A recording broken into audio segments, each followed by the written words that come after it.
Hello guys, আজকের ভিডিওটা আমি মোটেই শুরু করিনি, কে শুরু করেছে তোমরাই দেখে নাও। আর এই দেখো, আমি কিন্তু এখানে রেডি হয়ে গিয়েছি ভোজদার মেলা যাবার জন্য। আর এই মেলাটা হচ্ছিল আমাদের পাশের গ্রামেই, যে গ্রামের নাম হচ্ছে ভোজদার, সেই জায়গার নাম অনুসারে নাম হচ্ছে ভোজদার মেলা। এটা হচ্ছে শিব গাজনের মেলা আর কি। আমরা গিয়েই প্রথমে ঠাকুর দর্শন করে প্রণাম করে নিলাম। আর এই হচ্ছে মন্দিরটা। তো মেলাটা বেশ বড়সড় রকমেরই বসে। আর এই মেলাটা হয় বৈশাখ মাসে, মানে প্রচন্ড গরমের সময়। বুঝতেই পারছো ঠিক কতটা গরম চলছে এই মুহূর্তে। তারপর আমরা একটু হালকা ফুলকা করে মেলাটা ঘুরছিলাম, আর ঘুরতে ঘুরতেই আমার দুই ভাইয়ের নজরে পড়ে যায় এই জিনিস। আর এটা দেখা মাত্রই ওরা তো সেখানে চেপেও যায়। আর সামনে একটা ভালো রকমের লাইট থাকার জন্য আমি একটু ছবিও তুলে নি গাইস। তারপর আমি হাঁটতে হাঁটতে মেলার দোকানগুলো দেখছিলাম, আর দোকানগুলোতে বেশ ভালোই জিনিসপত্র ছিল কিন্তু।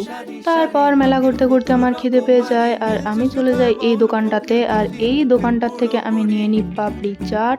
আর এই দোকানটাতে কিন্তু বেশ ভালোই পাপড়ি চাট দিচ্ছিল, আমার খেতে তো বেশ ভালো লেগেছে। আর আমার ছোট পুচকে ভাইটাও কিন্তু একটা ফুচকা খেয়ে নিয়েছে।